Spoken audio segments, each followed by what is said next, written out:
Hot Mic is brought to you by Red Wing Shoes of Fargo. Built to last. 3003 Main Avenue, Fargo. Hot Mic with Dom Izzo. Really? Really, Dom? No. I like what Dom's doing. Okay. Dom Izzo. Jeez, come on, Dom. What do you think I am, a magician? Yeah, I'm fired up, Dom. What else could I say? Absolutely. It was great to get on the field, and then Dom came up to me, and I'm trying to walk away from me. I just wanted to enjoy myself out there. Hot Mic. Great job. There's got to be some kind of intelligent question about something. Coach Dom Izzo, WDAY in Fargo, North Dakota. Can you give me a layup or something? Hot Mic. Presented by Northwestern Mutual. That program is second to none. On the networks of WDAY. You know, if it's not about sports, I find it very hard to concentrate. Here's Dom Izzo. Good Thursday morning. We start our show in Perham last night. Park Christian against Henning. That the game-winning shot delivered by one Tyler Loeb at the buzzer and sends Park Christian into the 6A championship game. The Falcons will get a date with Henning, the unbeaten Hornets. Watch this again. The crowd, they couldn't even get on the floor to celebrate last night because they don't let them on there until it's section championship night. Watch again. Loeb, little step back, gets the game winner at the horn as Park Christian knocks off. That's actually Pelican Rapids. I apologize. They beat Pelican at the buzzer. Henning beat Breck. Difficult loss for Pelican Rapids, who had won the last two section championships in 8AA. It is Park Christian going on, and they will get the Henning Hornets coming up tomorrow night at Concordia for the 6A championship. And that, we say good morning and welcome to Hot Mic here on a Thursday morning on this 12th of March, everybody. I am Dom Izzo, host of said program, and welcome to our show. What a thriller last night. That is, again, epitomizing what this month brings with heart stoppers, and just like that, for Pelican Rapids, their season comes to a bitter end. We saw that with the game we broadcast last night from Concordia with Staples Motley and Osakis. They played double overtime there. One of those teams, unfortunately, had to lose. Osakis came up on the short end. Staples Motley moving on to get a date with Perham in the 8AA championship. So all around, it was a big night for Perham. We'll talk about what their girls team did later on in the show as they're moving on into the Minnesota State semifinals down in Minneapolis. We'll get to that in just a little bit. Lot to get to today. It is a great sports. I'm going to tell you right now, I know everybody's going to tell you next Thursday is the best day on the sports calendar. I would interject and say actually today is, because today you have college basketball going from basically 10 o'clock in the morning till about 1 a.m. Friday. This is the day, honestly, that I remember when I was a kid, this was the day actually you wanted off from school, or you wanted the teacher to bring in the television to watch, which we used to. In the old days of the Big East, where I grew up, because Syracuse basketball was the biggest thing ever, and the Orange are going through some things. They just fired their coach yesterday.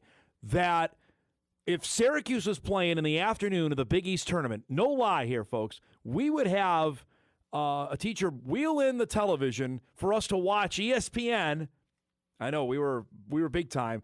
So we could watch Syracuse play Villanova, or play Georgetown, or play UConn, or Providence, or St. John's, because that's when it was the best, at 2 o'clock. So in the middle of math, not today, we're going to watch Syracuse play, with the late, great Lawrence Moten or John Wallace in 1996, when they made it all the way to the Final Four. That's what today was about. That's why I will argue literally you can find hoops anywhere. And obviously you got national stuff, and we got our stuff going on today. I'm going to brag about us here for a second before we get the show going, because we have 8 basketball games that we're going to be televising between our channel here on Extra and WDAY2, all from Bismarck, coming up here later today. The girls' tournament tips at 1. The boys start at 2. And then also tonight from the Shack, we've got the Region 1A championship game, and the third place game we'll have on WDAY Plus later tonight, as we're going to send one team off to the state tournament and 2 teams off to state qualifier games on Saturday. This was the night. This was the night I would beg with the newsroom, like, we're going to need about 7 minutes, because we've got that much going on. And it's great, and it's the best time. So, again, next Thursday could be a huge day because the Bison could be playing in the NCAA basketball tournament a week from today. We won't know until Sunday. Bison women could be playing. I know it's pro day next Thursday, so it's going to be a really, really big Thursday. But I would argue today is the best day. Just you cannot miss what's going on. Excited about that, and great way to start our show. Congrats to our friends in Park Christian. We will see them tomorrow night at Memorial Auditorium against Henning. Get there now. I got to tell you right now, the amount of Henning folks that are there, you saw the crowd for that game in Perham. It's going to be packed over at Memorial Auditorium. Looking forward to that. We got a packed show, so let's start it off. Get it out of the way with the Wolves game last night. Again, if you didn't stay up and watch their abomination of what they did against the Lakers on Tuesday night, all right, they got the Clippers who are mired in the bottom of the West standings. They're in the play-in tournament. Well, you paid for that because last night, as I turned the radio on, as I was leaving Concordia to go home, and the Wolves were already down, I think, 12-2. I'm like, this ain't going to be good because that guy was playing. That's Kawhi Leonard. They got down 12-2. They made it 12-7. This tells you all you need to know. If Rudy's getting blocked from behind, which is a great play there, it'll be a long night. Anthony Edwards hits this. Got the Wolves back within 5. Julius Randle leaves this for Naz Reid. Clippers up 43-40. Pick it up later in the second quarter. Ant holds, finishes there. Got the Wolves within 5. They were down, though. They gave up 74 points in the first half. After that, look out. Kawhi Leonard drills the 3. Clippers are up 16. They got up by as many as 19. Edwards finishes there. Got into it with 11. He had 11 of 17, but after, the step back 3 from Kawhi. Come on. He goes for 45. Look at that. The Clippers scored 153. 153. Defense optional last night for the Minneapolis-based basketball team. They've now lost 3 in a row. Most points allowed in a game. That's saying something because the Wolves have had some bad basketball teams. This one's not one of them. But right now, they are in a funk. They got blown out at home by the Magic on Saturday. They got beaten by a LeBron-less Lakers team on Tuesday, and they lose last night 153. Kawhi at 45. Matherin goes for 22. Darius Garland, only playing about his 5th game for the Clippers, goes for 21. It ain't great right now, folks. They play tomorrow night at Golden State, and then they wrap up this road trip with an afternoon game against the Thunder. I believe that's on WDAY on Sunday before they come back home. Not great. If you're giving up 153, that's maybe time to look in the mirror and say, anybody trying on the defensive end? And I know where we're at in the standings here, right? We got 20-some-odd games to go. The Wolves have played, after last night, that was their 66th game of the season. Thanks, Ben. I didn't know if we updated this. So they've played 66 games, and now they've dropped all the way to 6th. They were at 3rd. That tells you, again, how tight you can see 3rd through 6th in the conference standings are, separated by a half a game between the Rockets, Lakers, Denver, and Minnesota. The Nuggets, by the way, beat the Thunder last night. Or no, who did Denver beat last night? I'm sorry. It wasn't the Thunder. It was a good game. The Rockets. And they beat them by 30. Which is alarming because, again, Denver's got Jokic. They got the best player in the world. Anyway, 16 games to go. It's not time to mess around here. It's time to get the best playoff positioning you can for coming down the stretch run. That was not the case last night. So 2 losses in L.A. Now it's on to Golden State. No Steph Curry yet for the Warriors. He's still nursing his way back from injury. Last thing before we set up the show. Now, I swore I was not going to get emotionally invested in the World Baseball Classic until it was time to. Well, what happened Tuesday night forced my hand. With the United States losing to the Italians, forced now a game last night. And frankly, I forgot about it until my phone started blowing up because I get the MLB alerts. The Italians were playing Mexico. And again, here's the backstory. If the Italians won, the United States was through. If Mexico won, they needed to score more than 5 runs. Well, nobody gave Vinny Pasquantino the message because he was amazing last night. That's his second home run of the game. It's 6-0. It's 7-1. How about another one? He became the first player in the history of this tournament, hit 3 home runs in one game. He never hit 3 home runs ever in his professional career, all the time with the Kansas City Royals.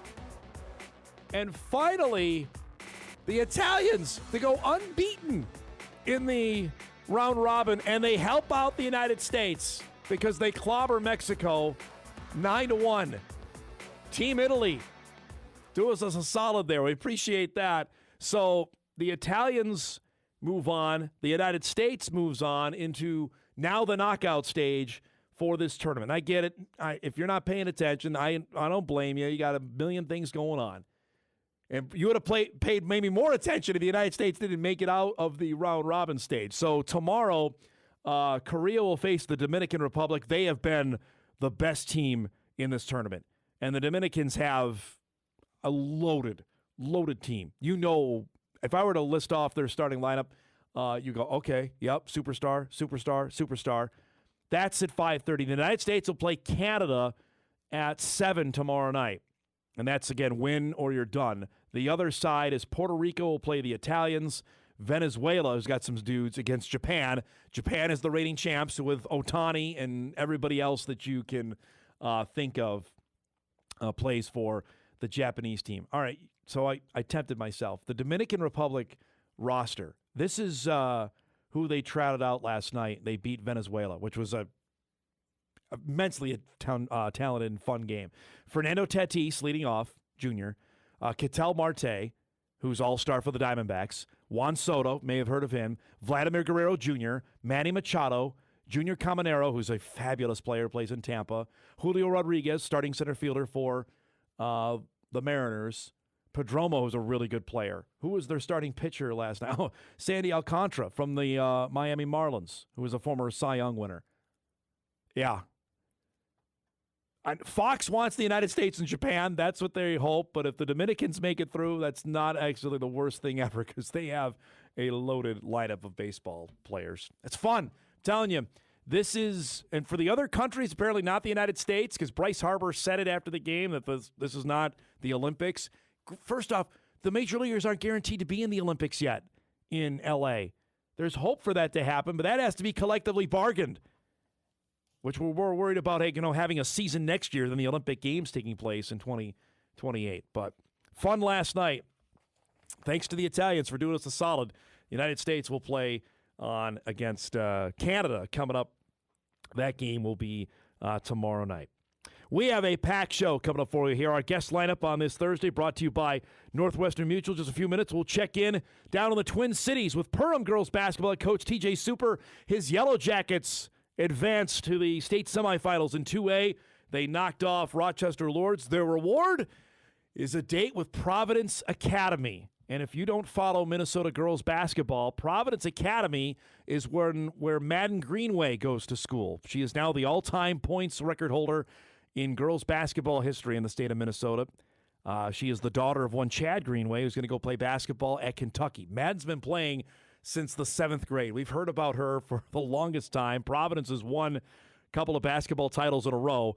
That's what Perham has up next. We'll visit with TJ about that in just a few minutes. At 9:35, it's our yearly check-in with Bismarck boys basketball coach Jordan Wilhelm. The Demons are the number 1 seed out of the West. They won the WDA title by 30 last week. They open up with Davies. These two teams have such a long history against one another when they've played at the state tournament. They do it today to open up coverage out in Bismarck. We'll preview that. I believe the team is at breakfast this morning, so that'll be fun. That's coming up at 9:35. At 10 o'clock, it is Thursday.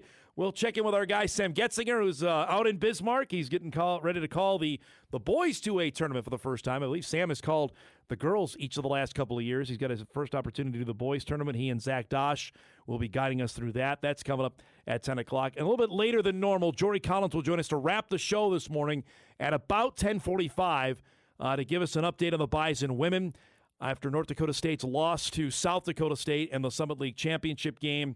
What's next here? And give us an update Is there a chance the Bison women can get into the tournament?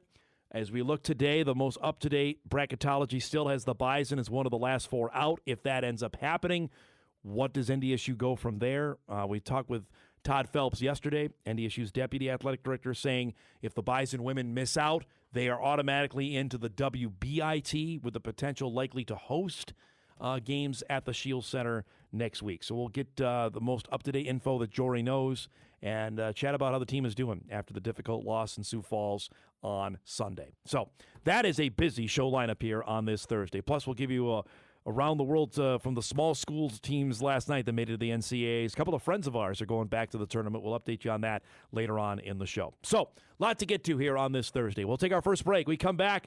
We'll check in the Twin Cities with the Perham Yellow Jackets. What a date they have coming up tomorrow night. That's coming up when Hot Mike returns on this Thursday morning. We're back after this. Welcome back, everybody, on this busy Thursday morning. This is our lineup here for later today from Bismarck in the 2A tournament. If you want to watch the boys' games, right here on WDAY Extra, beginning at 2 o'clock, and we go right through. No stopping. We got 2, 4, 6, and 8 for the games there. The girls will be on WDAY 2 beginning at 1 o'clock. You can stream everything as well on WDAY+. We'll give you the full list of games coming up later on in our show here on this Thursday. But we'll head over to Minnesota to start our program today. I was over at Moorhead last night watching the Perham boys advance to the section championship game. They'll have a chance to go to state, their first time in 4 years if they're able to win against Staples Motley on Friday. The Perham girls are already there. The Yellow Jackets advance with a win over Rochester Lords in the 2A quarters. They've got a date in the semifinals coming up tomorrow night. It's great to have head coach TJ Super back with us. I believe the last time he was on was we were celebrating Perham making it to state for the first time in 30 years. Now, this is 3 times in 4 years, correct? We're a little bit more accustomed to it than we were than the last time. Congrats on the win last night. A little bit of a heart stopper. Describe eking out a 2-point win last night. Yeah, it was pretty exciting. I mean, we had our starting center go down in the first couple minutes with injury. And she didn't play the rest of the game. And that kind of changes stuff because we have, kind of 8 girls that are really similar. And then we have one that's her. And she's been playing really well in playoffs. So not having her just really kind of changed things. But we had big girls step up in different situations, get big rebounds that we needed at times, and obviously hit big shots at times. And it's a tie game, and we have a freshman guard to the free throw line. She makes a free throw, and then our lone senior gets a big rebound, gets fouled, and makes 2 free throws, and they miss the 3 at the end, and, we win by 3. There it is. 9 of 17 at the line is probably going to make you lose some sleep last night, but you made the 3 that you needed to make. Yeah, we think it was 6 for 14 and then 3 for 3. That's the way to think about it when you win. Describe that of going up and making free throws like that when you absolutely have to make them, the pressure that goes with that. Well, Ashton Coons, as a freshman, she stepped in when our center got injured, and she had to shoot free throws cold, after not even stepping foot on the court. And she made free throws throughout the game, but missing that first one in a tie game with 25 seconds left and then stepping up. But, she goes to the gym every single morning before school. There's a whole group of them that get in there every single day, and they put up lots of shots, and so she's ready for that moment. And then Kai Anderson has done it for 3 straight games. Against Frazee, she stepped up and did it. She did it against DGF down the stretch, and then now here. So that's who we want to have the ball in her hands, and she delivers. To go down there, you meant off the top, this is the 3rd time, to win. And now you're playing on a Friday night. I mean, just describe the emotion this morning. I know it's probably it's 12 hours ago, but what's the emotion like this morning? Yeah, I mean, obviously a lot of emotions for that. I mean, luckily I was able to get my hot tub in, so cool the emotions down. Well, maybe if I feel better, but honestly, the first 2 times we went down here a couple of years ago, we thought we kind of got a rough draw getting Albany and then getting Providence Academy. And we thought that not that we thought, we did. We competed extremely hard, and we gave those teams really good games. But we were excited with our draw with our seed this year. Yeah. And so, we were coming down here to win this first game and, to prepare for Providence. And, it's nice having a day off here today. We're going to go practice and then go watch some basketball and then get ready to go and play on Friday and Saturday. We'll be playing the last day of the basketball season. That's what we want. That's all you can ask for, right, is to have a chance to play on the last day of the year. Yeah, absolutely. And we keep saying that the more time we get to hang out as a team, this group is extremely fun and they have a lot of fun with each other. We get as much fun as absolutely possible. You mentioned you had a couple of injuries. Can you give us an update on each of the girls and potential of playing tomorrow? We had girls that had to go to the hospital and get stuff looked at, and we're hopeful that things aren't broken. We know, we know Draggers isn't, and we're hopeful that she can play, but it's very painful, and it'd be a deep bone bruise if it's nothing else in there. And then Jordy, our post, she just texted and said she was coming back and got an x-ray, and we'll see what the results are. But, it's horrible for them and it's horrible for us as a team that we can't depend on those players. But we've played 10 girls also all year. And so even last night, we had girls step up in situations, whether it's getting a key stop or getting a rebound or making a shot. All those little plays add up, and we feel like we're still ready for the moment. So now it's Providence Academy, which goes without saying for people that don't know Minnesota girls basketball. They are the reigning 4-time champions in this class. You know them all too well. Describe of what you got in front of you tomorrow night.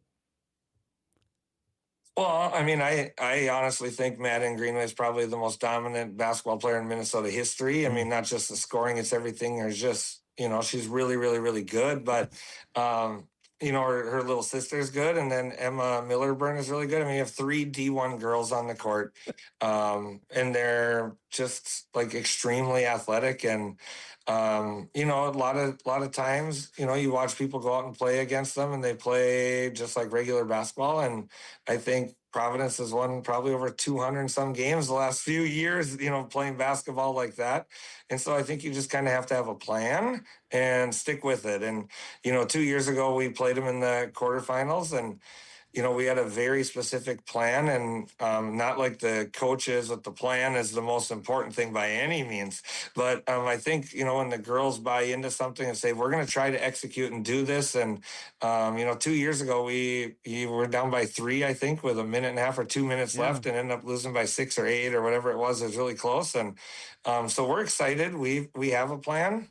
3 weeks ago, we had a practice which was dedicated to our game against Providence, and we did our scouting report against them. And we said, we're going to do this practice just like it is against any other team, but we're going to do it because we know we're going to play them this year. Wow. And so we have one practice under our belt for them, and now we get another one today. How, since you played them, does it make it the intimidation factor go away, TJ, because you've seen them already? Well, we say we've seen them. But on this team, only one girl played against them because we're extremely young. We played 10 girls and only one of them had ever played in a section semifinal game.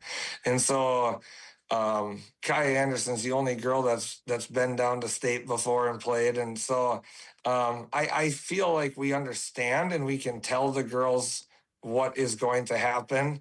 We played them 3 years ago. They came up to the Hive and played, and I think they had like 55 transition points. And it was like, okay, this is at a different speed that we don't necessarily see usually. And so then I think we were much better at a couple of things before.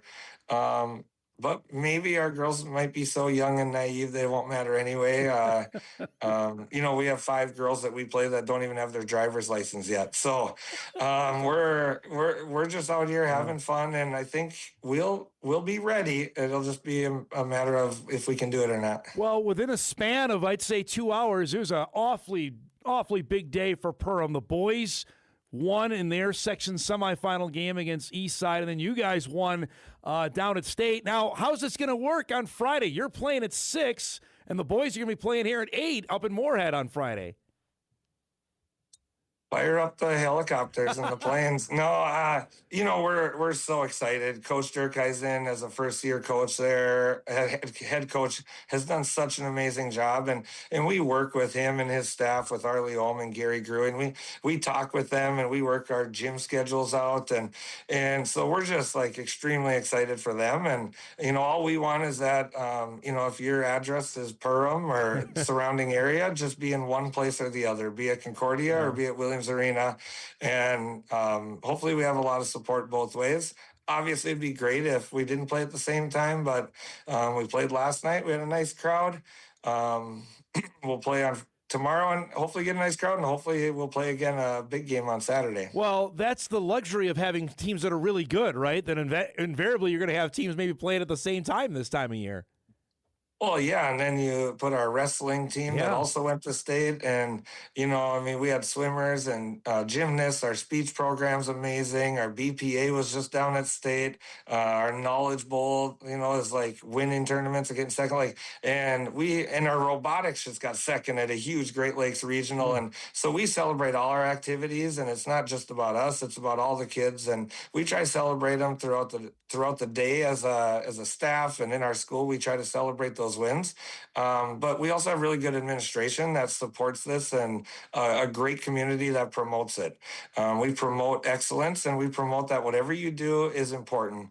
And so when we don't have our team, but we have one gymnast go down to state, we celebrate her. And so we're really happy with the way things go in Perham, and we've had a really good winter, and we're looking forward to a good spring. I'll tell you that too. Well, I appreciate the time as always, bud. Thanks so much for doing this. Congrats on the big win last night, and good luck tomorrow night, okay? Thank you. We're having fun. There he goes, TJ Super, head coach of the Perham girls, who are on to the 2A semifinals and a date with Providence Academy, the reigning four-time champions in that class. You heard him say about Madden Greenway that he thinks she's the best player in the history of Minnesota girls basketball. So goes without saying of what Perham has facing, and of course now doing it with maybe a couple players down, which is even more difficult a challenge. But they lost by 10 to him a couple years ago. We'll see what the big stage is. That's tomorrow night, 6 o'clock down in the Twin Cities. All right, let's break. We come back. We'll shift our focus to North Dakota. The 2A tournament begins in just a few hours. Top seed is Bismarck. We'll visit with Jordan Wilhelm and the Demons when Hot Mike returns right after this. Welcome back, everybody, on this Thursday morning edition of Hot Mike. You're looking at the boys basketball bracket for the 2A tournament, which tips off in just a few hours. You'll see it live right here on WDAY Extra. Later tonight, Century and Horace in the final game. We previewed that West Fargo Legacy game yesterday. Cheyenne and Dickinson will play at 4, but the first game right out of the chute, the number 1 seed out of the West is Bismarck. The 4 seed out of the East are the Davies Eagles. That'll get things going this afternoon at 2 o'clock inside the Event Center in Bismarck. It's time for our yearly visit with our next guest, the head coach of the Bismarck Demons. Mr. Jordan Wilhelm joins us after an emphatic win on Saturday in the WDA Championship. I believe he told me the boys are eating breakfast this morning. We do this every year, my man. How's it going? It's going well, man. Thank you for having me on. I appreciate it. Yeah, so here we are again. It's back at state. Tell me about this year's team and expectations for this year. Yeah, it's been a fun ride so far. Just a really strong senior class. Bunch of guys that get it, that want to compete, that show up at practice every day, ready to work. So honestly, as a coach, that's all you can ask from your guys. So coming into the year, we knew we were going to have a talented roster, but you always wonder, are you going to be able to defend at the level you want and rebound at the level you want? And our guys have shown up, with their work hats on. People are going to see what happened on Saturday and say, "Holy cow!" Talk about descending at the right time. You feel that your team is playing your best ball right now? Yeah, I definitely do. We played extremely well on Saturday. We came out and shot it well early and really did a nice job at the top of our press and making Century uncomfortable. Obviously, we got to try and replicate that this weekend. So at practice, that was the message, that we're not done. So to have the kind of year you guys have had, I mean, obviously you knew expectations were going high. You knew you had a talented team. To perform this way is another thing. When did you get a sense like, all right, we're playing like I think we can play? It's a process. Early in the season, we were scoring a lot of points. I didn't think we were doing as good a job defensively as I knew that we were capable of. So it's just making sure we hold our guys accountable and that they're coming ready to work and practice. And I think about mid-season when you start to look across and see the scores that we have and our guys on any given night, it didn't take any extra motivation. That it didn't matter. When we tipped, I knew that our guys are going to be ready to go and they're going to get after it. And when we compete at the level that we have over the last, 6 weeks, you feel like you're going to have a shot most nights. I'm looking already here. This is not surprising anybody who watches your team. I think you've had over 100 points at 5 or 6 times. You've won in the 90s. I mean, I know you like to get up and go. Is this even beyond what you thought was capable of how you can get up and down the floor? Yeah, it's one of those things where, like I said, we have a talented group, but being able to make sure that they understand the importance of sharing the basketball. And when we have 4 or 5 guys in double figures, it makes us that much more difficult to defend. And the terms we're using this year are things like sacrifice, because all of our guys are sacrificing shots for one another. And when you get a group that's bought in together and sacrificing and doing all those things, you can have some of those special nights offensively. You know full well the challenge that awaits you now with State, and I'm going to talk about Davies here in a second. Just this first game, first one out of the chute. You like that? Not a big deal at all. You're playing the first game at 2 o'clock today. I'm excited to get it going, rather than sit around all day and wait for it. We played the early game last week in the West Region tournament, so our guys can gear it up at that time. And I think you have a little bit of a chance to send a message in that first game that we're here to stay and we're going to get after it, and all the other teams are sitting there watching you play. So, I mean, I could have flipped it either way if it were the 8 o'clock game too, but I think our guys are going to be ready to play whenever it is. So I had Jason Horner on yesterday from Legacy. He told me that last week is the hardest week yet, just to get to 2 wins. When you got your second, I'll ask you, when you knew you were into State, did you all right, you were allowed to have a deep breath that you knew you were in the state tournament this weekend? There's no doubt that when you go into that West Region tournament, your goal is to get in, right? Right. The ultimate prize and the ultimate goal is to win on Saturday night at State. So you want to get in and give yourself an opportunity. But, the last time we were in the semifinals of the state tournament was the year that we won the West Region. So we wanted to go in, with all things moving forward and playing our best basketball. So, our goal is obviously to play on Saturday night and win on Saturday night at State, but still, it's just let's just keep playing our best basketball, keep moving forward, and see where we end up. I texted you over the summer about Kalik Austin. He got his first offer after his freshman year. Tell me about where his game is at, and for people on this side of the state, Jordan, that haven't seen your team play, how he stands out on the floor. Man, he is as special, if not the most special kid I've seen at this age in the West Region in a long time. Okay. His ability to defend the basketball, to rebound on both ends, and he'll grab a defensive rebound and go coast to coast. Just when he's downhill coming at you, he is very scary. And then on top of that, he's hit 63s this year and he's shooting 42% from 3. Okay. So a kid that can just make plays in multiple ways. He's a true 3-level scorer. And at his age, a kid who just turned 16 about a month and a half ago, all signs pointing up. And even last year at the state tournament had really valuable experience for us. Had a huge game in the state consolation game last year, playing with his brother last year, and he was an all-conference kid as a freshman. Very, very talented kid that we're excited about moving forward. What's the ceiling here? Do we even know yet? As far as Kalik for him, do we even know what that could be yet, or is that still untapped of how good he can get? Yeah. Oh man, when you can shoot the basketball like that, and you have the kind of length that he has, and the thing that he can do is he's so good on the basketball and away from the basketball, and I think that's truly what sets him apart. Is a lot of guys, they can really score it, right, or they can really shoot it. He can score at every level. He can defend any position. A lot of nights we're asking him to guard the best player on the other team as a 16-year-old sophomore. Last weekend, he got the matchup of guarding Gibson Kinnerbrew. The night before, he got the matchup of guarding Johnny Rubidoux. He's going to end up on Colin Williams a whole lot today. I think that's really what sets him apart. So, and he's such a strong kid. He's still going to mature and get stronger and get more athletic. I think the sky's the limit for that kid. All right, so let's talk about, Bart's team. You know what's going to happen here with Davies. It seems like almost every year you guys play Davies, but describe this matchup. Describe this matchup you have with the Eagles coming up today. They're just a well-coached team. They are every year. There's a reason that they're in the state tournament and generally in the semifinals every year, and they're always talented. And Colin Williams is a load inside. Yeah. The things he can do around the basket and how the motor that he has, it presents a tremendous problem for us. So, we're going to have to make sure that we're physical with him and doing the job on Williams. And then you add Ranky around him and the Vetter kid and the Lawrence twins. And there's just a lot of guys in that team that can make plays off the bounce, a lot of guys that can really shoot it at a high clip. And the thing about Davies is they're going to make you work in the half court on both ends. And that's one thing that, we've seen this year, but that's what they're going to do.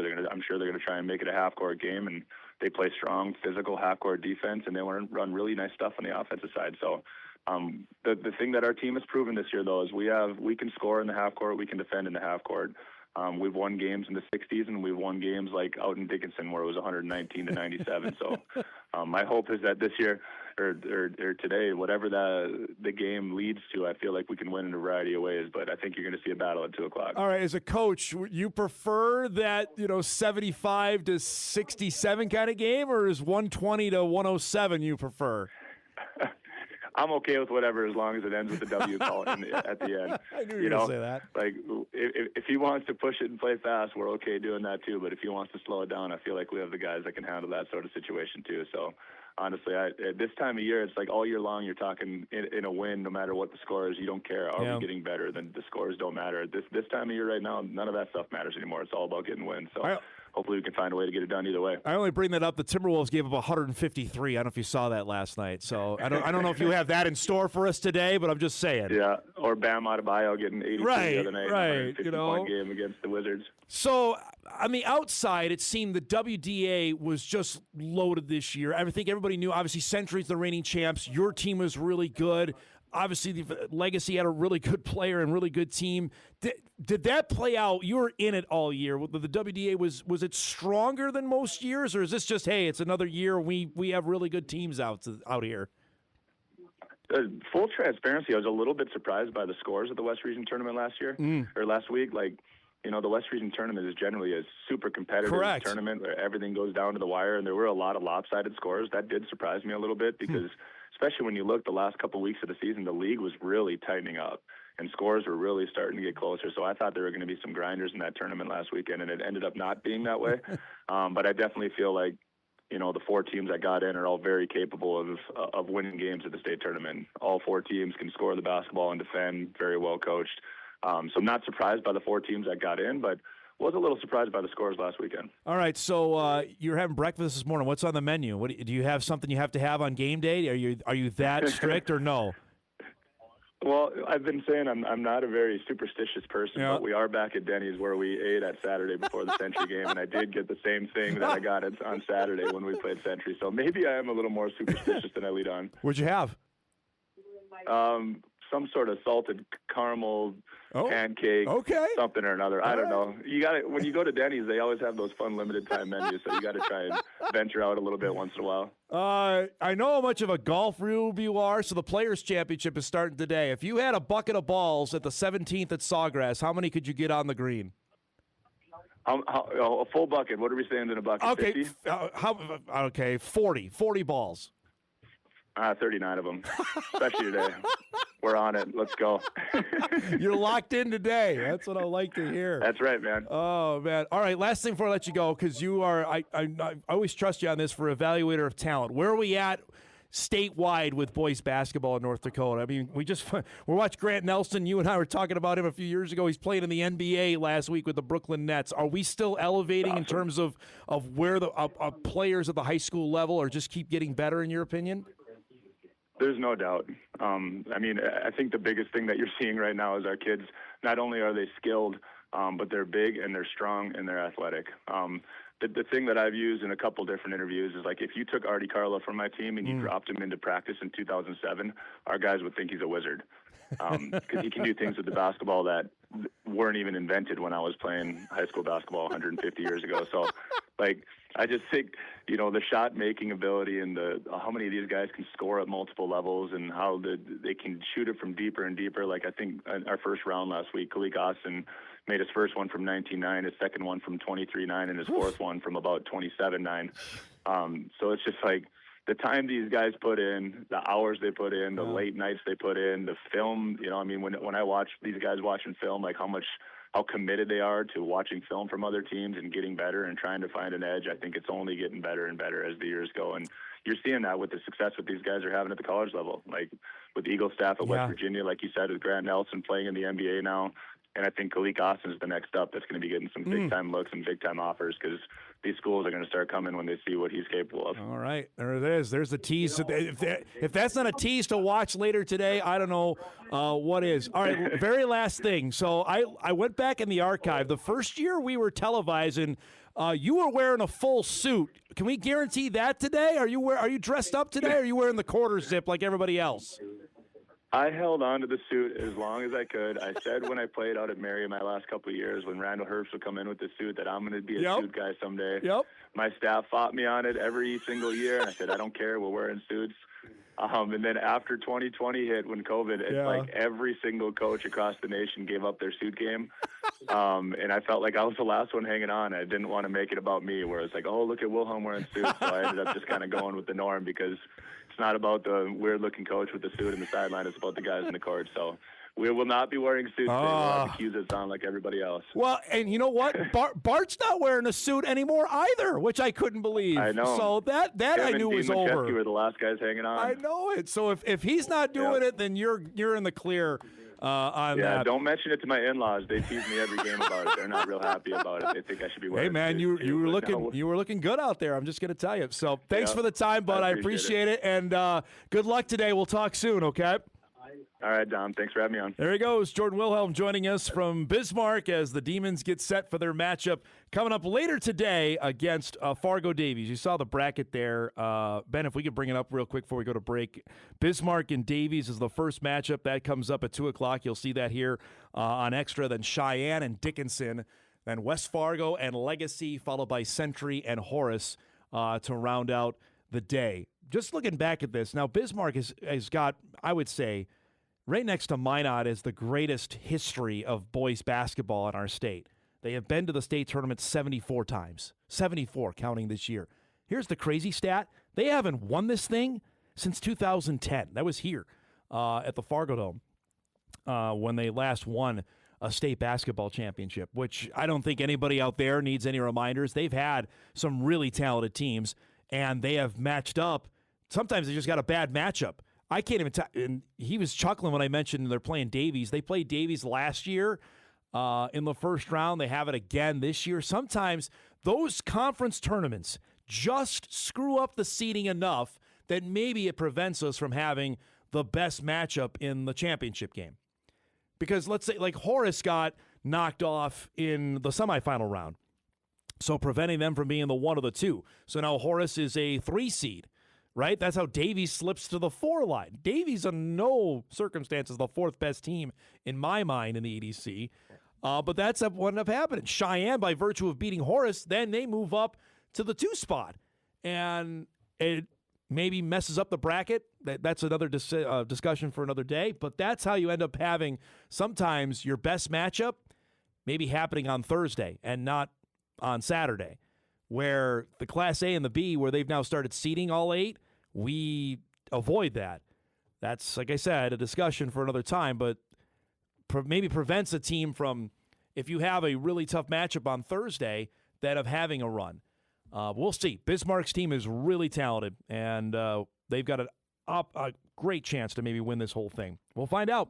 Ball begins at 2 o'clock coming up later today. All right, we'll go to break. We come back. If you missed any of the games last night at Concordia, boy, you missed out, especially the late game between Staples and Osakis. We'll wrap up hour 1 of Hot Mic right after this. All right, welcome back, everybody, as we wrap up our first hour. We've got a crazy weather day on tap here for different regions of the state. So have your Storm Tracker app be handy, especially if you're heading west today out to the capital city to check out the games. It's going to get windy. Depending on where you're at, you're either going to get rain or snow. So just be weather alert is what we say around here. Be prepared of what's happening. So Storm Tracker app handy. News coming up at 11 a.m. We'll give you all the latest on that right after we're done here. I mentioned when we went to break last night, the 2 games that we had at Concordia last night. Perham took care of East Grand Forks, a game that was a 6-point game at halftime, and then Perham put the hammer down and ended up winning by 19. They got up by as many as 23 in the second half. to give them a chance to go back to state, which is crazy to say this, the Perham boys, which routinely would go, have not been to the state basketball tournament now in 4 years. 2022 was the last time they went. I called that game. Perham beat DGF out in Detroit Lakes for the 8AA title that night to send them on when Dave Crescent was still coaching the team. Dave now in his third year of coaching at MSCTC at Fergus Falls. Grant Derkeising is the head coach now of the Yellow Jackets, and they have a great opportunity, and they're going to get Staples Motley. Staples Motley and Osakis played last night at an absolute wild game that Staples got up by as many as 10. Osakis came back, tied it, had a couple chances at the end. We got overtime, tied at 56. Each team only scored one 3-point basket in the first overtime, so we're tied at 59. We go to double overtime, and then Staples finally was able to get a little bit of breathing room and ended up beating the Silver Streaks, one of my favorite nicknames in Minnesota. So the Cardinals are there. So it's Staples and Perham they'll be playing for the 8AA championship coming up on Friday night, tomorrow night, which you'll see on WDAY2, part of our week-long coverage of basketball, both in North Dakota and in Minnesota. And those are two great basketball communities. Staples brought a ton of people last night. I imagine they will do that even more so tomorrow. Perham, I feel for them because I know typically that gym would be packed, but they have their girls team playing 2 hours earlier in Minneapolis, and that's a big deal. When you're playing in the state semis prime time and it's Providence Academy and it's Madden Greenway, I fully support go down and watch the girls play because that's a big time deal. I'm sure many will be watching. You know what? Watch us on TV. Watch us on our app. I'm sure plenty will be doing that down in the Twin Cities after the girls game wraps tomorrow night. Let's break. We come back. We'll start our second hour. We're going to head out to Bismarck again to get you ready. That's a live look at the event center there. Is Hot Mike on the networks of WDAY. Here's Dom Izzo. Let's take a moment and talk about bunions. The original line read as this: bunions. You may have heard of them. That was my original line. Hey, thank you, Dom. Johnny Cool Guys there with the sunglasses on. It was off the dome to the west of when Illinois. I'm looking on it, like my west. Yes, I shouldn't say west. right and left. Is that Missouri? That is Missouri. Yes. It's underneath Missouri. Iowa. Go. I'm getting good at this. He's coming. So we're going to like the bottom peninsula region. Peninsula? Okay, we're going to come back on the ETSU tailgate and then go to you. How am I going to go from a tailgate to bunions? Okay, good deal. Let's take a moment and talk about bunions. All right, it is our Thursday at 10 a.m. time slot, which means our guy Sam Goetzinger is on the road. We should have a new intro for you, like following you all around. We'll get a map to go all around because now he joins us in Bismarck, North Dakota, in the state capital. He arrived yesterday in anticipation of the 2A tournament that tips off here. Just 3 short hours for the girls, 4 hours for the boys. I don't want to get you all worried because it's 4 hours. You're doing the boys' games coming up here on Extra. It's good to see you, my man. How was the trip out? Have time to go to McDonald's breakfast after this? Is that the plan? Well, Wilhelm and the guys are over at Denny's if you want to join them over there. The Bismarck boys apparently are eating right now, so you can go over there. I have to. We got a Perkins connected to our hotel, too, so that might be a stop. Okay, yeah. That's not bad. Are we ready to go? We got this. See, today is – I remember doing this. This day stinks. I'm just going to tell you right now because we're on the air nonstop. You got about 10 minutes if you want to eat something quick or go to the bathroom. I mean, this is a long day of basketball, a long day of television. Well, we've been doing this for a month now, and every Thursday is a marathon. But it's a fun marathon. I'm especially looking forward to today. I think the slate of games that we have is really, really exciting. Yes, the cough drops have been my lifesaver. I've yet to find hot water here in Bismarck, so I got to find that and get my hot water in the city. Well, there's got to be some. I just haven't looked. I have to make my concoction at some point and get my voice ready to go. Yes. But yeah, Thursdays are long. It's always a race to get to the bathroom in between games, but I'm looking forward to it. the stuff we complain about that nobody says, you know what, just give me the game, right? Just shut up and call the game, which I can remember that vividly. You mentioned that. We've focused on the West teams here the last couple days. Let's give some love to the teams here in our own backyard. What do we make of the 4 East teams on the boys' side that made it?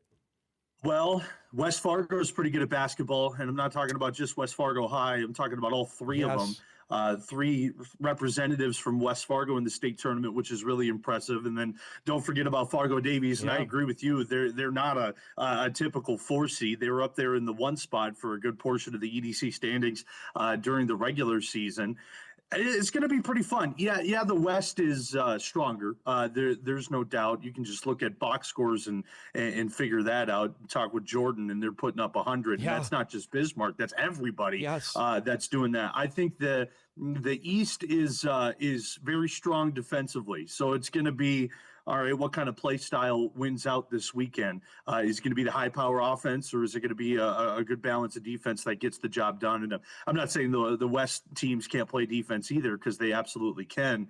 It's going to be intriguing. West Fargo High has been a really fun team to watch. I think they're better than what their record shows, and granted, they are the 1 seed. So. They're a pretty good team, balanced team. Beckett Fow is really good. Aiden Samick is really good as well. For Horace, it's very shocking that they're the 3 seed out of the East. Yes, and they're playing in the game. They're playing in the quarters is unbelievable. Yeah. That is a state championship game, and there's no doubt about that. And we're going to get it on the opening day. I'm a little upset that we will only see Horace or Century, one time in the championship round, and then they're going to go through the consolation, whoever loses, because those are 2 teams that could easily be in the championship. Davies has size. Colin Williams rebounds better than anybody. He's led the state in rebounding the last 2 years. And then West Fargo Cheyenne, give props to them. They started the year 1-5, 2-5, and then absolutely turned it around after the Christmas break. So they're pretty good too. So on the Horace Century game, which you mentioned that easily could be the Saturday night matchup, Horace got beat by Cheyenne in the EDC semis, and I was talking about this before you came on, that throws everything off kilter, because I think everyone is expecting Horace to be the 1 of the 2, and instead, this happens every year, whether it's on the east or the west side, that a team that's expected to make it to Saturday gets beat and then has to play in a qualifier game, that now you have this matchup where everyone maybe said, well, Century's got a really good team, Horace got a really good team. Now one of them is going to be, as you mentioned, is going to be done later tonight. Yeah. Well, for me, there's 2 ways to look at it.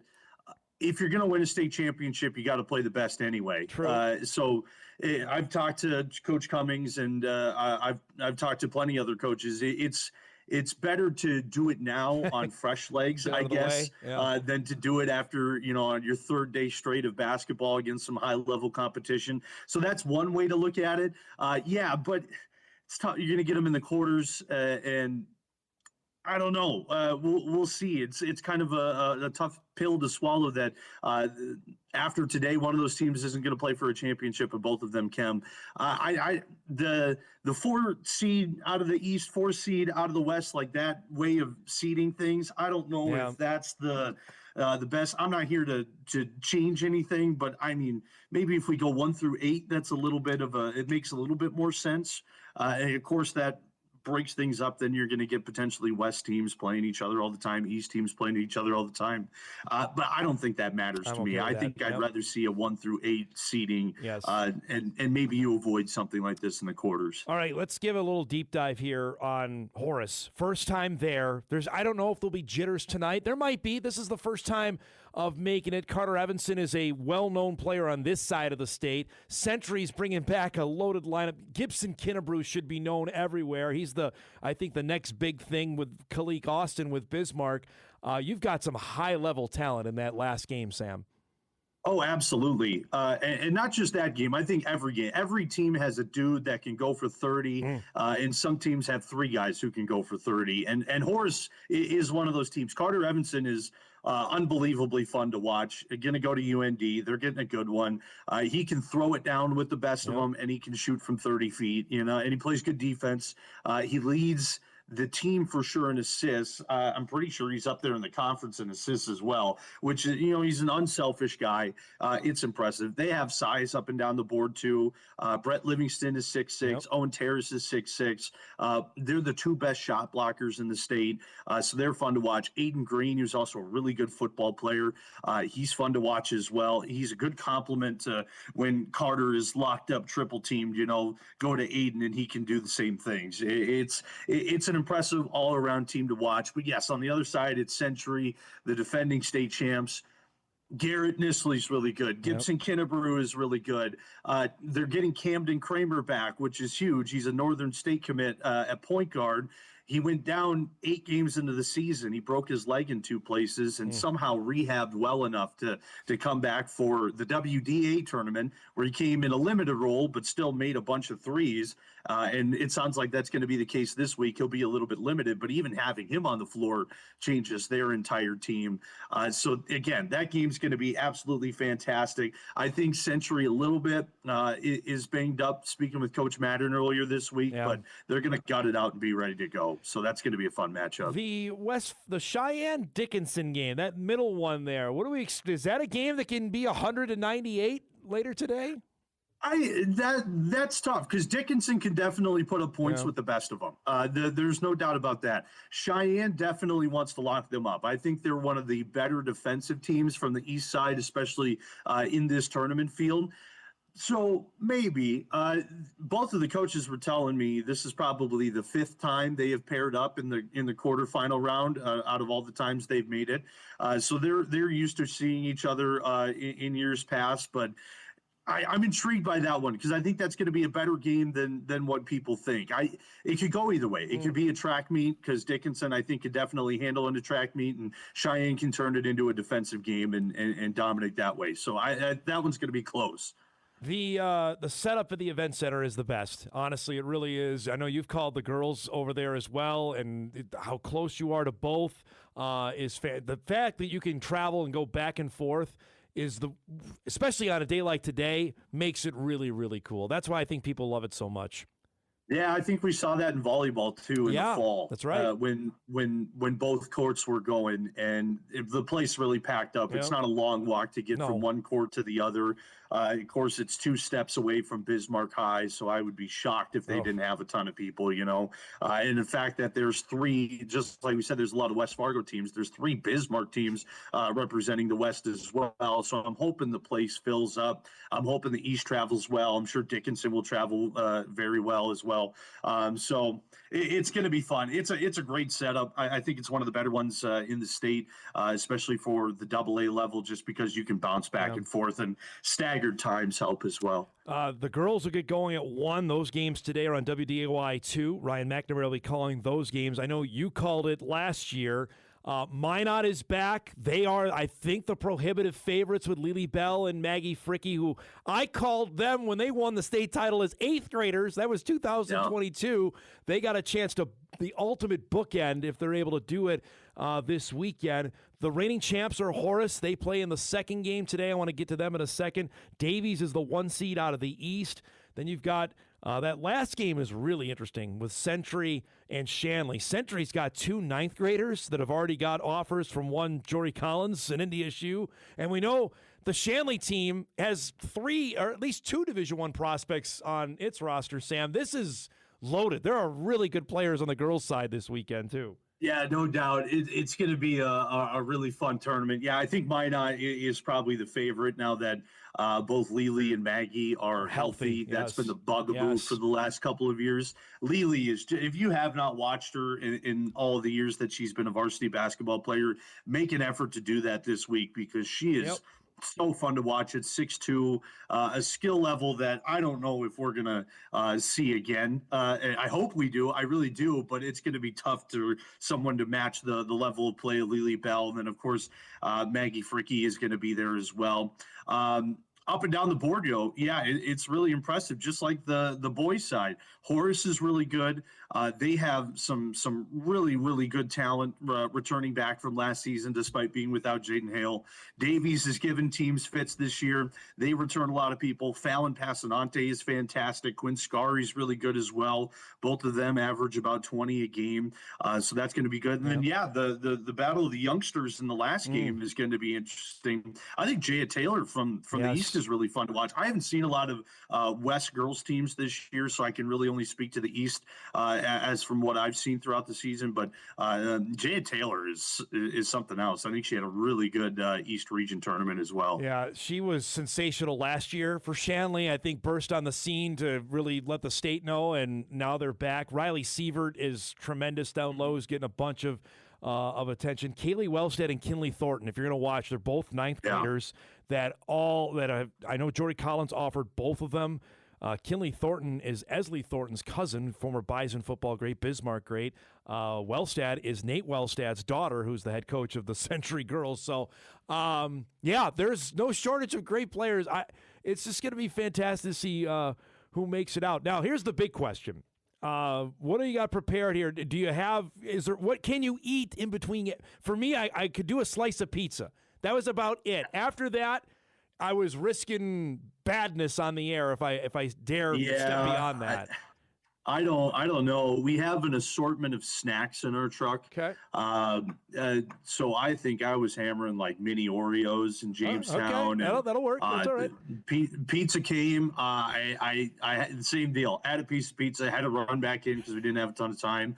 Fruit snacks are huge, but then that gets caught up in your teeth, so you got to be worried about that. Not great. I don't know. Like Thursday, I kind of just survived by just maybe not eating as much and not drinking as much as I should to limit everything, if you catch my drift on that. Yep. But yeah, I guess we'll find out. I'm going to try to race over and get breakfast at some point, but we'll see. We'll see if that tides me over for the rest of the day. I don't know. Are you a Cheez-Its guy? Do you like Cheez-Its? I love Cheez-Its. Now, see, that would be good. We never have any Cheez-Its around. I can tell you that much. See, the Jackman, that's his snack du jour before he goes to bed every night, and I'm on that train. That would be okay. You could have like a handful of those and be all right. Yeah, I think that would be fine. I'll have to go stop at the grocery store before we go. In the event center, they have their media hospitality room, which is legendary. I mean, they do it unbelievably well. Those people out there have been there forever. I love them. I miss them. I haven't seen them in a few years. They could help you out.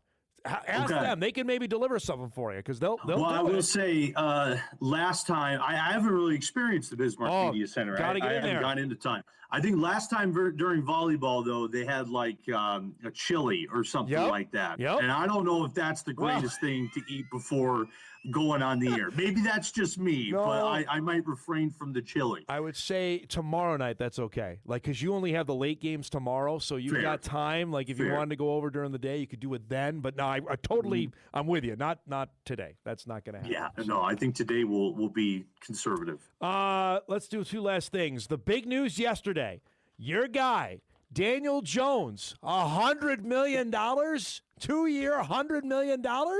What do we make of that? Let me read you this email my dad sent me, because he responds to me in emails. He doesn't call, he doesn't text, he emails me. This is what he said. Okay. In a perfect world, Daniel Jones would go somewhere else and we keep Pierce the receiver.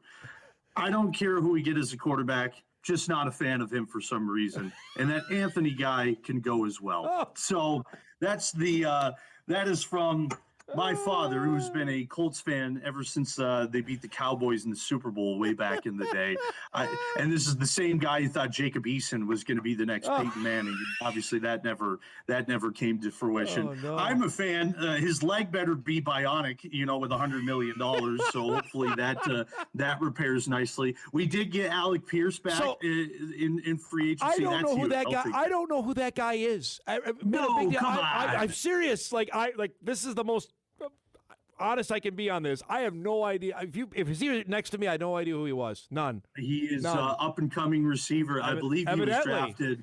Someone's going to correct me, but I believe he was drafted like 4 or 5 years ago out of Cincinnati or something. Okay. A fairly late round pick. He has been phenomenal. I didn't agree with the pick right away because same deal. I had no clue who he was. I thought there was better talent, and he has been a saving grace for this team. He's caught everything that comes his way. Like when Phil Rivers was playing, Pierce was huge. So I'm glad we got him back, and then Michael Pittman is back as well. And the receivers for the first time in a long time, I'm not worried about with the Colts, so I'll take that.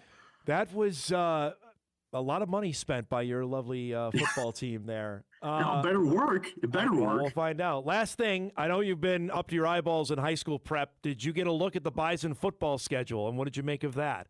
Honestly, I looked at it for about 5 seconds and then went right back into the football prep. What do we got here? We got Fordham. Is that right? The FCS team is Fordham. The opener is Jacksonville State on August 29th. That is the FBS Jacksonville opener. State. You and I were talking about them a couple weeks ago. They led the FBS in rush yards last year, didn't they? Is that the team we were thinking about?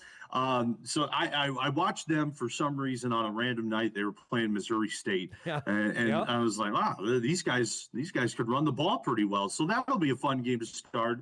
Fordham, that's like your neck of the woods, isn't it? It is. It's in the Bronx. It's outside of New York City. Yep, that's where they're located. So I'm getting better at this stuff. And then two trips to California with San Jose and Sacramento State are on the non-conference as well. I that's intriguing. I'm interested about the Sacramento State deal, and like what Tim said on your show the other day, just the fact that they're coming up kind of at similar times, and all of the theatrics that have come with Sacramento State over the last couple of years has been intriguing. A couple trips to California, why not?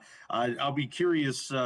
How many fans make all these trips? Because this seems like a spendy schedule, does it not? It is a lot. It is a lot of mileage. It's certainly it's not Brookings, Grand Forks, and Terre Haute, and Youngstown, and Carbondale, and Normal, and Springfield. No, this is like that on steroids of what they have going on this year. So I don't think it's going to be a big contingent in Hawaii. I do think it's going to be a big contingent in Vegas. Especially with the timing of it. It's in the middle of the season. I think there's going to be a lot of fans that'll make that trip. Oh, absolutely. And who doesn't want to go to Vegas for a little bit and get away? So I would agree with you there. I think that's going to be a fun trip. All right, you got to get to work, or at least go get a bite to eat, because I know you got a long day ahead. So thanks so much for doing this. Have a great call today, and we'll check you out starting at 2:00. Okay.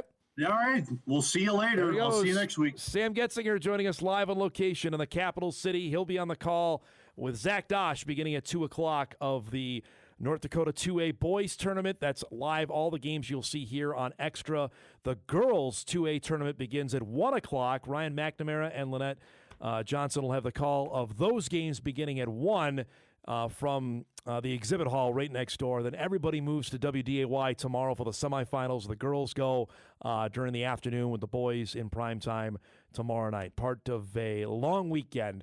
The AA, or as we used to call it, the Super A, that is, it's 4 games today, or 8 games today, 4 games tomorrow. Then Saturday, I always tell Stace, we're stealing. It's only 2 games on Saturday to wrap up the tournament. So it'll be a lot of fun. It all begins here in just a few short hours. Let's break. We come back. The madness rolled on last night. 3 more teams clinched automatic bids to the tournament, and a couple of familiar faces as well. We'll update you on that as Hot Mike returns on WDAY Extra right after this. All right, welcome back, everybody. Jory Collins will join us in about 15 minutes. Bison women prepping. They're hoping for an NCAA tournament at large berth. We'll discuss that and much more with the Bison women's basketball head coach coming up in about 15 minutes' time. Also, we'll spend some time here in just a little bit on potential change for the FCS championship game. I know some are like, I'm done with FCS football, Dom. I'm not ready to make the break yet. We'll chat about that coming up in just a few minutes. Off of that, last night, we had 3 automatic bids up for grabs last night in the Southland Conference, in the Patriot League, and the Big Sky. That's just a shout-out to our friends in FCS football of Woodwood Down. So let's show you what happened last night. We'll start in the Southland last night. That was McNeese and Stephen F. Austin, 2 teams, the 1 and 2 seeds. You remember McNeese last year was led by Will Wade, who they won a game, then they got the job at NC State out of that. He took a bunch of players with him all. McNeese still awfully darn good. Here, the lay-in late from Tyson Archie to put The Cowboys up by 17. They win it 76-59. It's 3 consecutive championships for McNeese. They're going to the NCAA tournament. In the Patriot last night, BU and Lehigh playing. The number 1 seed was Navy. They got beat by BU, so Lehigh hosting it. The Mountain Hawks up by 13 in the second half. Josh Ingram spins in the floater. Lehigh wins a 4th consecutive conference championship, 74-60, or 4th conference title overall. Last time they made the NCAAs was 2012. That year, they beat Duke. The Mountain Hawks are going to the dance. So is Idaho. Idaho and Montana played last night, and I mean late last night in the Big Sky Championship. This dunk late for the Vandals would seal it.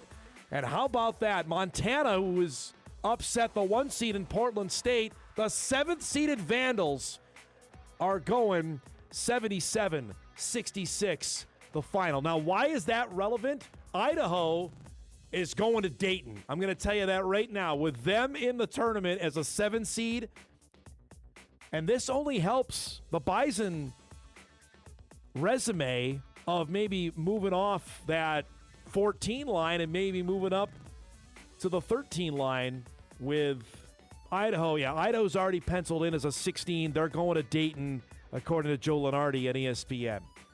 The latest bracketology that was updated about 2 a.m. this morning from ESPN still has the Bison as a 14 seed, with NDSU going to face Iowa State in St. Louis. That regional is a week from tomorrow. Those games are on Friday and Sunday in St. Louis. So the Bison men still as a 14 seed there. For those teams that won last night, they have Idaho as a 16 seed, clinching their berth.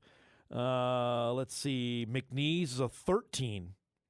So they've got McNeese higher than North Dakota State. Let's just give us a second here on the basketball net rankings to see where they are.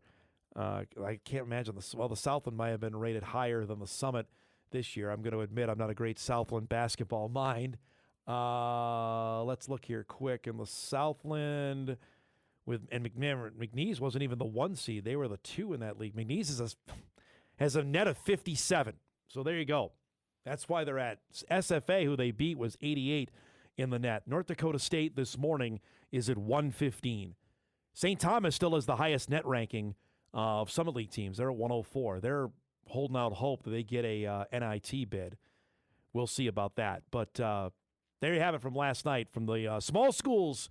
Congratulations to our friends from the FCS. McNeese, Lehigh, Idaho are going to the NCAA basketball tournament. Let's break. We come back. We got a few emails in.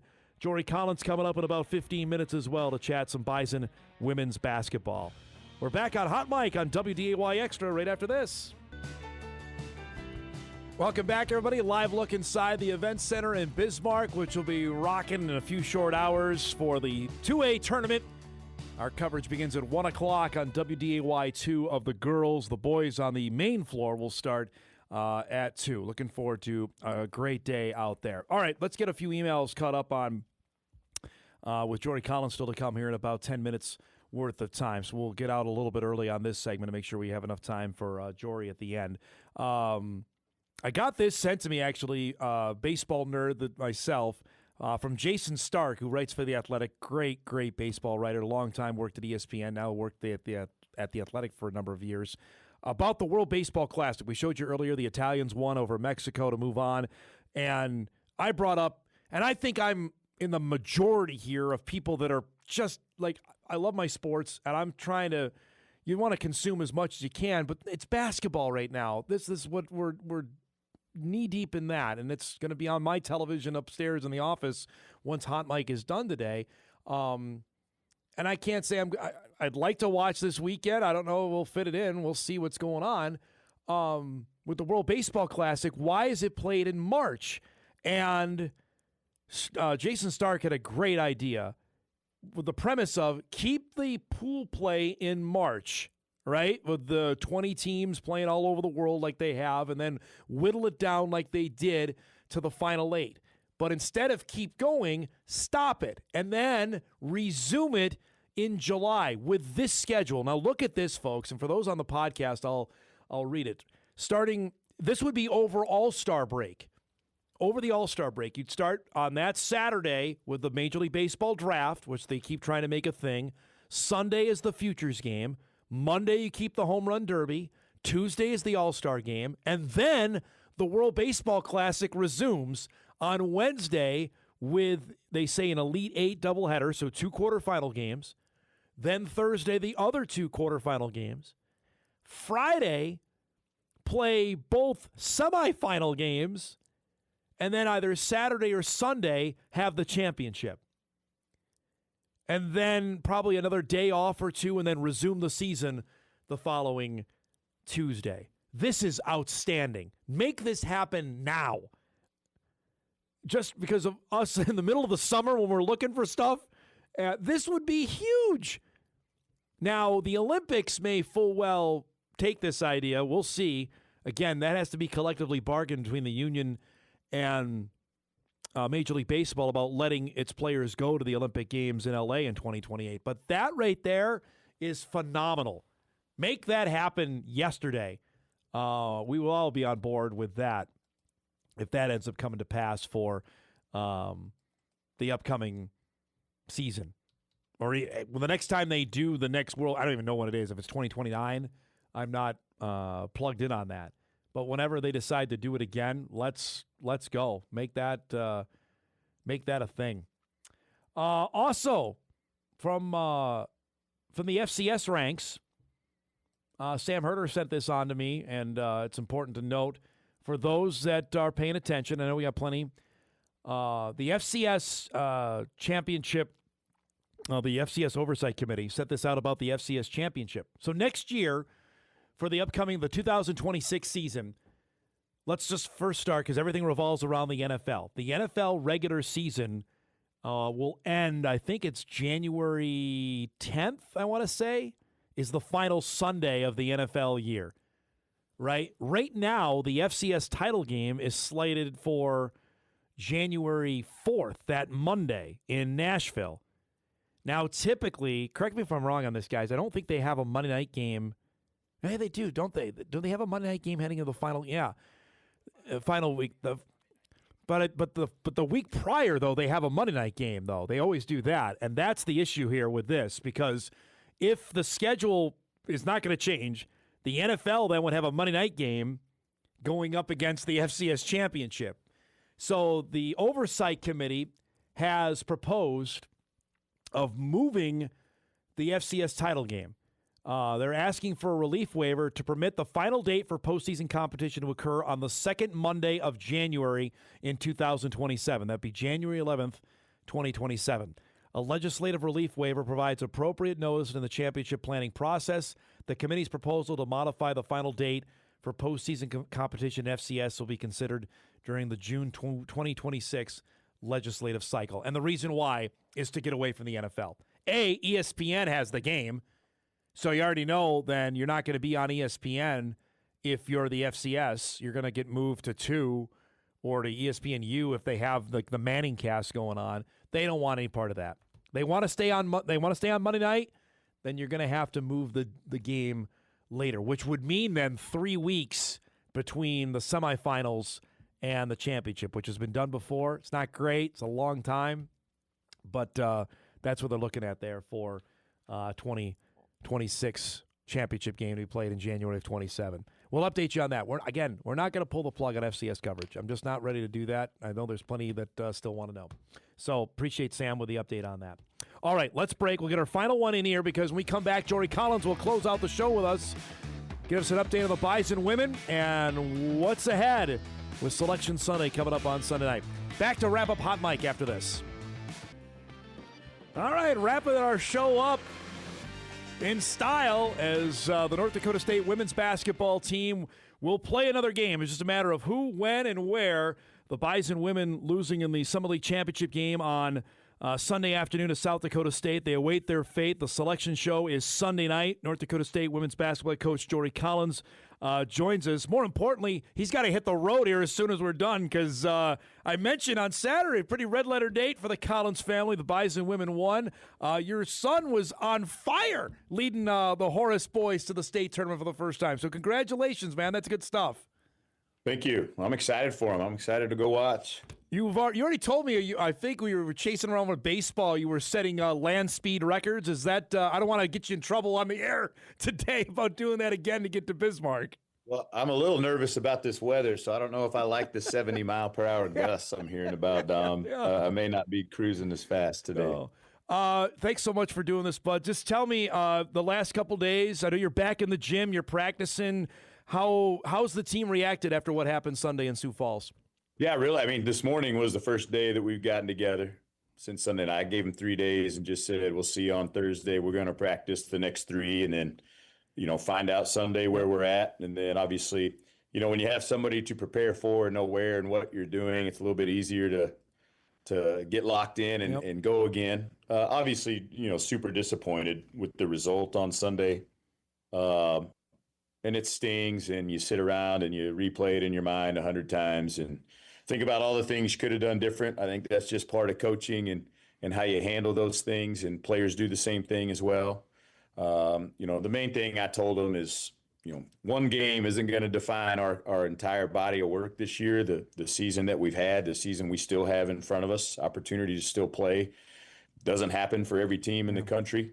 And so I know, you can have your feelings hurt a little bit and be upset, but I know when we get the opportunity to go represent again, we'll be excited to do so. Does it seem to you that the game Sunday was similar to the game a couple years ago? It's a 3-point game going to the fourth quarter, and just a couple possessions that go the other way, you win the game. It seemed almost similar to how that game played out 2 years ago in the Summit Championship. Yeah, I mean, the 2 years ago game got away from us a little bit, late. I mean, this game was still 5 points, 2 possessions with a minute to go. I thought, Dom, specifically in the game where I think, we came out and played really well to start the third quarter. I think took a lead and Brooklyn got in a little foul trouble and had to be a little bit more cautious defensively. And we took advantage of that for a while. I really thought we needed to go from a 2-point lead to get it to 6 or 7. And if we could have got it to 2 possessions, maybe 3, I think we could have rode that momentum out a lot longer than we did. And we just went empty the last couple minutes of the third quarter. And I think they ended up being on an 8-0 run there where we just couldn't get a shot to go or a finish to go. And then the fourth quarter was just the battle hanging around that 5-6 point margin the entire time. So I really thought probably the end of the third quarter was a moment we could have seized some momentum and just didn't, finish the plays in there. Is there anything exactly what they're going to do? Is it they didn't do anything different, correct, for what South Dakota State, what you expected on Sunday? No, I don't know that they ever do that much. Slight adjustments on personnel and things like that on how they're guarding certain people. They know what we're doing. We know what they're doing. It really comes down to, for the most part, players making plays and as coaches, both sides, you're just trying to put your players in the best position to play to their strengths. And, when it's 2 evenly matched teams like that and it's back and forth, it just, a made shot here and a missed shot there can end up being the difference. So I thought they had, their seniors played well. Really? Ellie Colback came out and made a couple plays late. You could tell that was the senior, coming out and making those plays and just, last opportunity to do so in the tournament. And you got to give credit to them there. So now it's in this weird state you're in. I don't know. I'll ask you, are you looking at other results, or you're like, it's out of our hands and we're going to find out Sunday night? Yeah, I mean, this week, like you look at the tournaments on, what could be a 2-bid league tournament. I don't know that there's very many of those left. Yeah. Maybe the Ivy League. I think we'd like Princeton to win that. I don't know that it's, what kind of shot it is, Dom. It's probably a long shot. I think we know that. I think when, if we would have won at home against SDSU, I think that completely changes it. But we didn't, and we're in this position. I still think we're going to be in the conversation. I think you have to. We're 47 in the net. Yes. We're top 49 and wins above replacement. That's top 50 team in the country based on all the metrics that they say are important. So I know will be discussed. Just depends on, it's people in a room making a judgment. You won 28 games, man. I think it goes without saying you should be definitely in the conversation. But that's where it's weighted against mid-majors now, right? And you and I talked about this in the past shows. Like, this is not – it's not what it was even 10 years ago. And granted, the women's tournament's better than the men, but it's still weighted heavily towards a power conference team to make it. Yeah, it is. And, I go back to, let's take away our 2 NAIA wins. So those don't count. Okay. So we're 26-4. Yep. Okay. If we go back and we play 2 P4s on the road and we're 24-6 now, but we got a better strength of schedule, what does that do for us? Yeah. Does that put us in there? I don't think so. I don't think so either. I think we were in a good spot, and I think we just needed to win a game. Yeah. And I think that's a pretty good position to put yourself in late in the year. Probably had 2 chances to win a game to go. And if you want to do it, you probably just got to go win the game. How do you handle this with the team, Jory, if it ends up not getting the bid on Sunday night? The other tournament's there, but how do you talk to the team about that? We're very aware of where we're at and that it's a long shot. Our players know that. Like I said, we'll be we're going to be excited to keep playing. This is a great group, Dom. Yeah. Like I love this team. Like I've enjoyed this year, and it's emotional because you care so much on your team. So you have the highs and up and lows of just competition, winning, losing. You get over that when the next thing presents itself because you got an opportunity to go again. Yep. And I know Sunday night, wherever we find out who we're playing, where we're playing, that'll give us something to focus on, and we'll go have a great practice on Monday and get ready. How different does this feel as opposed to even the last couple of years, knowing, you just didn't know what was going to happen? This, one way or the other, you're playing relatively soon. Yeah. Last year was tough. Yes. Just the way we lost in the conference tournament was unacceptable to me. I didn't think we were near as competitive as you. So I didn't know if we had a team last year that wanted to keep playing for the first couple of days after that, and ended up doing it, and it was a great thing for us because we played great in the WNIT and snatched some momentum back for our team heading into the off season, which obviously led into a great year this year. So very valuable time for us to play in that tournament last year. But yeah, it was a week of. I was in the shack the next day after we lost, watching, my son play again and just pouting, just chugging beers and being pissed off is what I was doing for about 24 hours. And I didn't feel like, I was upset we didn't win. But there's been so much good things with our team this year that I'm not letting that, change my opinion on it at all. I know you got to hit the road. Thanks so much for doing this, bud. Safe travels. Enjoy your time in Bismarck, and we'll talk Sunday night, okay? Okay, sounds good, Dom. Thank you. Jory Collins joining us every Thursday here right before we get out. Bison women's basketball, as you heard it. Long shot is how he described it. I think he's right on that. I hope they're in a stronger conversation, but again, right now, they are one of the first 4 teams out, which means they would be in the WBIT, which is the second-level tournament in women's postseason basketball. We'll see. All right, let's do some What to Watch before we get out of here.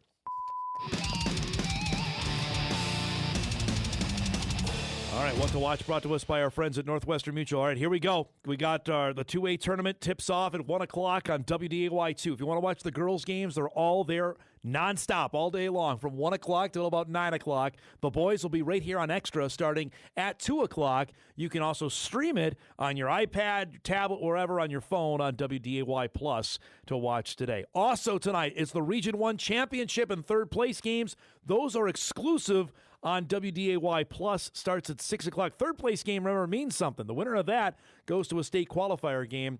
Of course, Region Championship coming up tonight from the Shack at 6 o'clock on WDAY Plus. Also going on tonight, the Wild are back in action. They got the Flyers at home. That's at 7 o'clock on FanDuel Sports North, my favorite golf tournament of the year. I say that in all sincerity. The Masters is number 1, but the Players' Championship is like 1A to watch that 17th hole. That starts at noon on the Golf Channel. Our guy Tom Hoagie tees off at about 11:30. I think I saw accurately when Hoagie holds the course record at Sawgrass. He set that, 3 years ago playing there. He shot 62 we'll look forward to seeing Tom back out on the golf course here in a little bit. And a big one in the NBA tonight. Celtics and the Thunder, 6:30 on Amazon Prime. Two of the best teams going. Of course, Jason Tatum is back for Boston. OKC is what they are. That should be fun coming up tonight. So a busy night around the dial.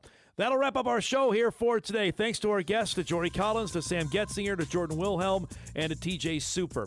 We will leave you with the heroics we started our show today from Tyler Loeb and Park Christian as they are moving on to a section championship game after a thriller last night in Perham. Thanks so much for joining us on a busy Thursday, everybody. Enjoy the rest of your day. We'll see you back here tomorrow.